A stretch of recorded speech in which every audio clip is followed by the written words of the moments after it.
उत्तर पूर्व के प्रभारी सांसद डॉक्टर संबित पात्रा जी आपको संबोधित करेंगे।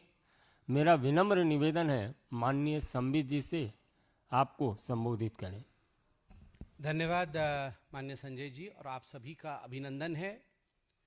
आप सभी ने देखा कि सुबह से एक गंभीर विषय टेलीविज़न के माध्यम से भी चल रहा है और आज अखबारों ने भी इस विषय को गंभीरता के साथ उठाया है।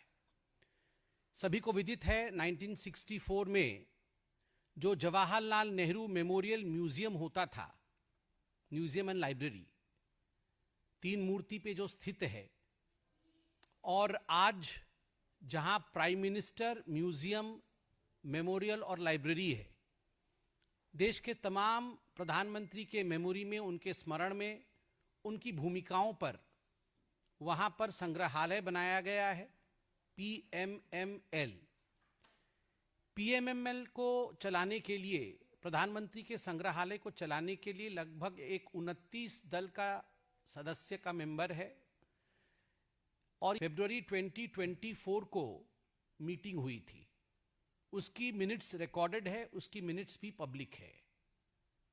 उस मीटिंग में एक बहुत बड़ा विषय, एक गंभीर विषय पहली बार पब्लिक डोमेन में लाया गया।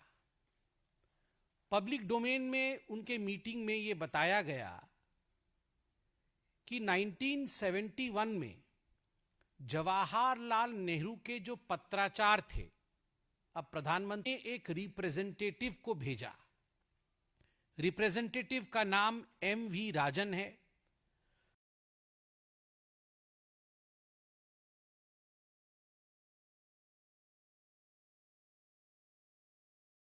और 5 मई 2008 को, उससे पहले 8 को, जो उस समय के डायरेक्टर थे नेहरू मेमोरियल लाइब्रेरी के, डायरेक्टर थे नेहरू मेमोरियल लाइब्रेरी के, उन डायरेक्टर से अप्रूवल लेकर लगभग 51 कार्टन्स में, डब्बों में बहुत सारे महत्वपूर्ण दस्तावेज जो नेहरू और कई व्यक्तित्वों के बीच करस्पॉन्डेंस था, उनमें से कुछ नाम भी आज अखबारों में सामने आया है। नेहरू और मुख्यतः एडवीना माउंटबेटन, आपको याद होगा लॉर्ड माउंटबेटन की धर्मपत्नी lady Mountbatten, Edwina Mountbatten, Nehru ji और एडवीना माउंटबेटन के बीच जो करस्पॉन्डेंस था, ठीक उसी प्रकार जननायक, लोकनायक, हम सभी जानते हैं जयप्रकाश नारायण जी, जिन्होंने भारत के सबसे काले अध्याय, इमरजेंसी के खिलाफ जिन्होंने बढ़ चढ़ के क्रांति किया, वैसे जयप्रकाश नारायण जी के साथ भी जो करस्पॉन्डेंस या संवाद रहा, पत्राचार रहा। जगजीवन राम, एक बहुत बड़े नेता हुए, जगजीवन राम के साथ भी जिस प्रकार का करस्पॉन्डेंस रहा, ये सारे करस्पॉन्डेंस, इन चिट्ठियों को 51 कार्टन में बंद करके एम.वी. राजन जी ने डायरेक्टर से अप्रूवल लेकर 5 मई 2008 को इसे सोनिया जी के घर भेज दिया। It was sent to the residence of the then UPA chairperson Sonia Gandhi ji. जब ये प्राइम मिनिस्टर मेमोरियल, म्यूजियम और लाइब्रेरी के सदस्य बैठे अपने जनरल बॉडी मीटिंग में और इस विषय पे चर्चा की फरवरी में, तो उन्हें लगा कि उन्हें एक लीगल ओपिनियन भी लेना चाहिए, क्योंकि ये केवल ये चिट्ठियां नहीं है, ये ऐतिहासिक दस्तावेज है। इसमें किस प्रकार का करस्पॉन्डेंस हुआ, यह देश को जानने का अधिकार है, और यह निजी प्रॉपर्टी नहीं है, this is not personal property, क्योंकि ये 1971 में डोनेट किया गया था और राष्ट्रीय धरोहर में सम्मिलित था। This was part of the treasure of the nation of India. ये म्यूजियम का एक हिस्सा था। अगर म्यूजियम से कोई मूर्ति आप ले जाएं, म्यूजियम से कोई पेंटिंग आप ले जाएं, तो ठीक प्रकार अगर आप म्यूजियम से कोई चिट्ठी ले जाएं, तो क्या ये न्यायोचित होगा? Is this legal? इस विषय में इस कमिटी ने लीगल ओपिनियन लिया। लीगल ओपिनियन लेने के पश्चात दिसंबर के महीने में ही, इसी दिसंबर के महीने में एक चिट्ठी लिखी गई राहुल गांधी जी को, और ये चिट्ठी अहमदाबाद के एक हिस्टोरियन हैं जो prime minister museum memorial library उसके एक मेंबर भी हैं और एक जाने माने चेहरे हैं। उनका नाम है रिजवान कादरी। रिजवान कादरी जी ने LOP, leader of opposition Rahul Gandhi ji को यह चिट्ठी लिखा है कि राहुल जी, ऐसे 51 कार्टन चिट्ठी जवाहरलाल नेहरू की यूपीए की तत्कालीन अध्यक्षा सोनिया गांधी जी के पास है, कृपया आप मदद करें राष्ट्रीय धरोहर को वापस लाने में। मित्रों, मैं ये कहना चाहता हूं कि this is a historical heritage, ये इतिहास की विरासत है। ये किसी परिवार का अपना प्रॉपर्टी नहीं है। ये चिट्ठियां क्योंकि मेरे दादा ने लिखी या मेरी नानी ने लिखी, मेरे पिताजी ने लिखा, इसलिए ये मेरी प्रॉपर्टी है, दिस इज एंटाइटलमेंट, ये नहीं हो सकता है। ये राष्ट्र का धरोहर है। देश के इतिहास को अच्छे तरीके से समझने के लिए, जानने के लिए यह अनिवार्य है कि आप इन चिट्ठियों का अध्ययन करें, इनका संकलन करें और उसके पश्चात देश के इतिहास को पढ़ाएं। They form an important part of the comprehensive history of India. और मुझे कहते हुए आश्चर्य हो रहा है और दुख भी हो रहा है, 2010 से इन सारी चिट्ठियों का डिजिटाइजेशन होना था। इनको स्कैन करके डिजिटल माध्यम से इनको आगे बढ़ाना था, और 2010 में डिजिटाइजेशन से पहले ही सोनिया जी ने इन चिट्ठियों को अपने पास मंगा लिया। तो स्वाभाविक है हमारे मन में यह प्रश्न उठेगा कि इन चिट्ठियों में ऐसा क्या करस्पॉन्डेंस था कि गांधी परिवार नहीं चाहती थी कि यह करस्पॉन्डेंस पब्लिक हो। And it is quite intriguing, and the country really wants to know as to what was in these correspondence between, say, Nehru ji and Lady Mountbatten, between Nehru ji and Jagjeevan Ram ji, between Nehru ji and Jayaprakash Narayan ji, and there are certain letters, it seems, between Nehru ji and Albert Einstein as well. What were the contents of this letter that the first family felt that it should not be made public? इसमें दो चीजें गंभीर है। पहला विषय है the sense of entitlement of the first family. जो पहला परिवार है उनका सेंस ऑफ एंटाइटलमेंट कि हमारी मर्जी, हमारी प्रॉपर्टी थी, हमने वापस ले लिया। ऐसा नहीं होता है। और दूसरा, उस करस्पॉन्ड हमें समझ में नहीं आ रहा है। और कई मीडिया हाउसेस ने चिट्ठी भी लिखा राहुल गांधी को कि आप इसका उत्तर दें, मगर जो हमने आज अखबारों में पढ़ा है, राहुल जी की तरफ से कोई उत्तर नहीं आया है। स्वाभाविक है हम देश की ऑपोजिशन पार्टी से ये सवाल पूछना चाहेंगे कि आखिरकार वो जवाब क्यों नहीं दे रहे हैं। वैसे तो आज अखबारों में यह भी पढ़ने को मिला कि राहुल गांधी के इसी व्यवहार के कारण आज उन्हीं के घटक दल के ओमर अब्दुल्ला ने उन्हें खरी खरी सुनाई है कि राहुल जी, आपको चुनाव लड़ना नहीं आता है तो ठीकरा आप ईवीएम मशीन के ऊपर मत फोड़े। और leadership is earned, leadership is not demanded. Leader बन के उभरते हैं, लीडर जबरदस्ती मैं लीडर हूं, इस प्रकार से आप डिमांड नहीं कर सकते हैं। अब ये जो गांधी परिवार और राहुल जी की लीगेसी है, इसकी सच्चाई अब उनके घटक दल भी जान रहे हैं। और आज हम भी ये डिमांड करते हैं, जब से ये दस्तावेज अखबारों में छपा है, कि देश के इस ऐतिहासिक धरोहर को तुरंत सोनिया जी वापस करे और इसकी जांच भी होनी चाहिए, जो आज हमने पार्लियामेंट में भी रखा है, कि आखिर कितनी चिट्ठियां गई थी, उतनी ही चिट्ठियां वापस आई कि नहीं आई, और नहीं आई तो उसमें ऐसा क्या लिखा था कि वो नहीं आई। धन्यवाद। भट्ट साहब,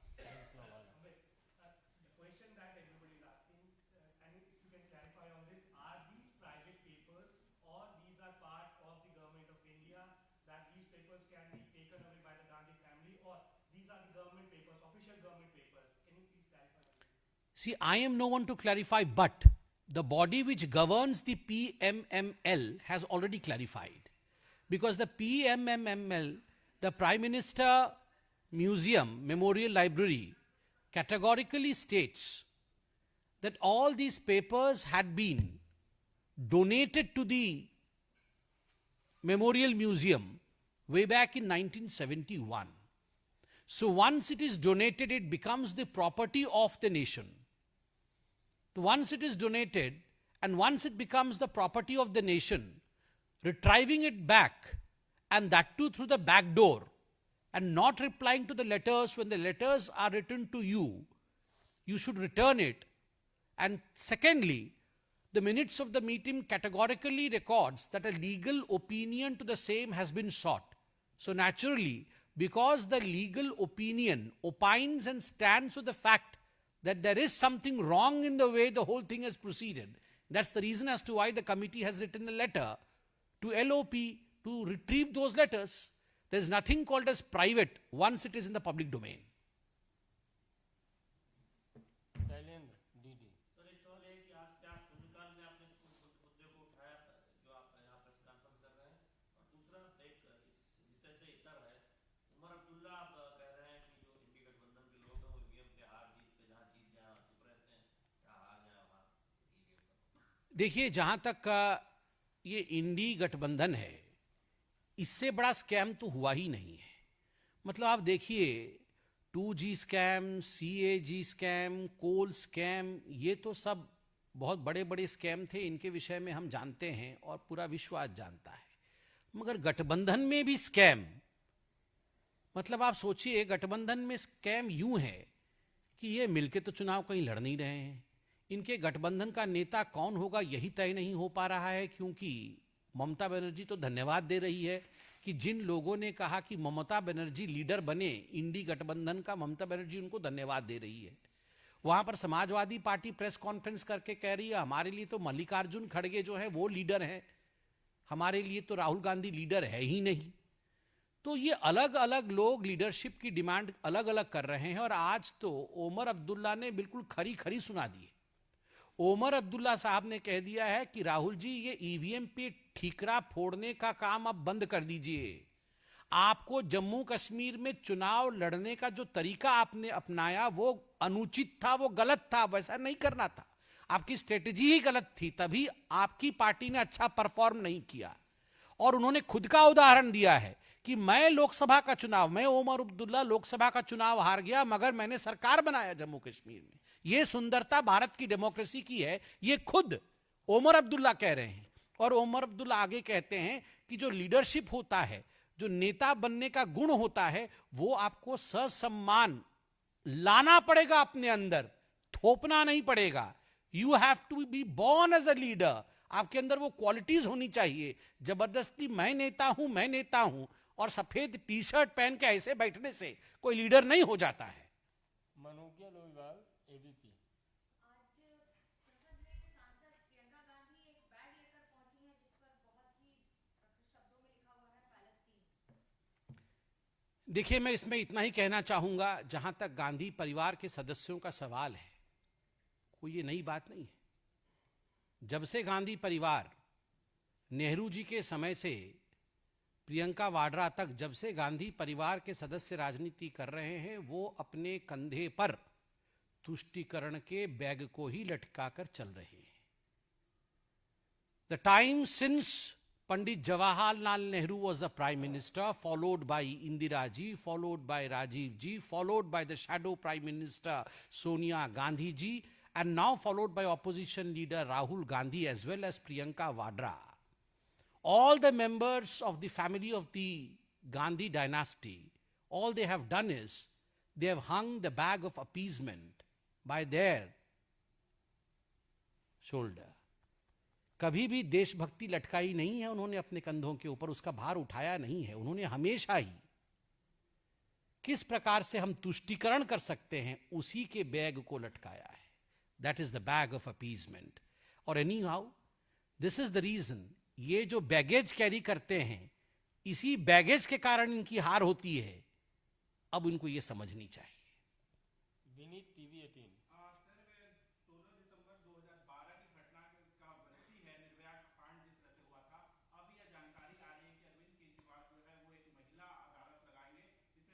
सुरक्षा को देखिए, आपने एक बहुत ही गंभीर और बहुत मार्मिक प्रश्न पूछा है। सही कह रहे हैं, आज 16 दिसंबर है और आज हमारी बहन, हमारी बेटी निर्भया भी हमें याद आ रही है। और हम सब लोग जिन्होंने हेतु संभाला था, जो उस समय मौजूद थे, हम जानते हैं देश में किस प्रकार का एक आंदोलन हुआ था और किस समय, जिस समय एक संवेदनहीन सरकार, उस समय दिल्ली में जिस प्रकार की संवेदनहीनता दिखाई गई थी, जो सरकार में थे, उसके खिलाफ एक आंदोलन खड़ा हुआ था। मैं उस पर कोई राजनीति नहीं करना चाहता, मगर चूंकि आपने सवाल अरविंद केजरीवाल जी को जोड़ के पूछा है तो जवाब देना भी मेरा कर्तव्य है। उस समय अरविंद केजरीवाल जी का कहना था कि मैं कभी राजनीति में नहीं आऊंगा, मगर महिलाओं के लिए और खास करके ये कांग्रेस पार्टी के संवेदनहीनता के खिलाफ मैं आवाज उठाऊंगा और काम करूंगा।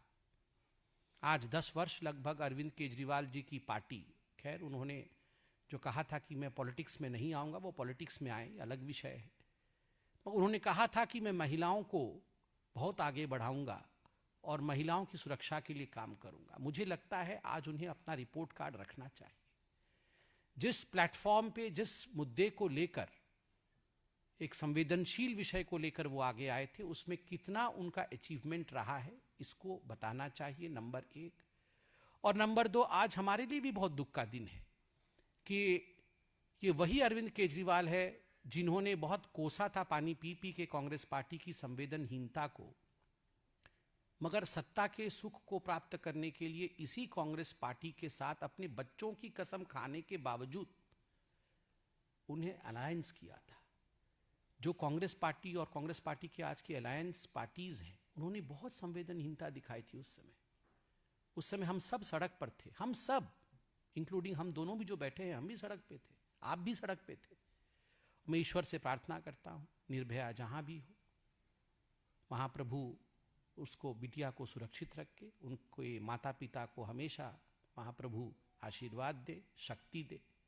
इस पे हमें कोई राजनीति नहीं करनी है। विनीत से पुनः सर, मैं एक सवाल ये है कि न्यूज 18 के साथ इंटरव्यू में वरुण धवन ने अमित शाह और पीएम नरेंद्र मोदी की जोड़ी को बहुत ही स्वर्णिम जोड़ी बताया है और अमित शाह की तुलना हनुमान से की है। कैसे देखते हैं? देखिए, वरुण जी का नाम भी वरुण है और उन्होंने एक बहुत बड़ी बात कही है। उन्होंने देश का हनुमान कहा है। हनुमान का अर्थ क्या होता है? हनुमान का अर्थ होता है सेल्फलेसनेस, अपने लिए कोई स्वार्थ नहीं होना, निस्वार्थ भाव से धर्म के प्रति अपने आप को नियोजन में लगा देना। और धर्म का अर्थ हिंदू, मुसलमान, सिख, ईसाई से नहीं, धर्म का अर्थ होता है कर्तव्य, ड्यूटी। क्योंकि कॉन्स्टिट्यूशन का डिबेट चल रहा है, माननीय प्रधानमंत्री जी ने भी कहा धर्म, रिस्पॉन्सिबिलिटी। तो जिस प्रकार से माननीय गृहमंत्री जी के विषय में वरुण जी ने कहा है, मुझे लगता है कि अपनी ड्यूटी के प्रति वो डेडिकेटेड है। इसी संदर्भ को लेकर वरुण जी ने अपने विषय को रखा है। मोहित भट्ट पुनः अंतिम प्रश्न। Sir, Priyanka Gandhi Vadra today has raised questions on the painting that was being put at the army headquarters regarding the surrender of Bangladeshi army, to Indian forces. She said that the painting has been taken down, but the army has also tweeted, the leaders have also tweeted, the painting is at the same place. So they are trying to bring in the forces into politics too. See, I would not commit the same mistake that Priyanka Vadra had committed. On issues as serious as these and on issues which involves the armed forces, I should not be quick to comment to score a political brownie point or two. I should be patient enough to wait, see, delve into the details and thereafter comment. So I reserve my right to answer only after knowing the complete truth.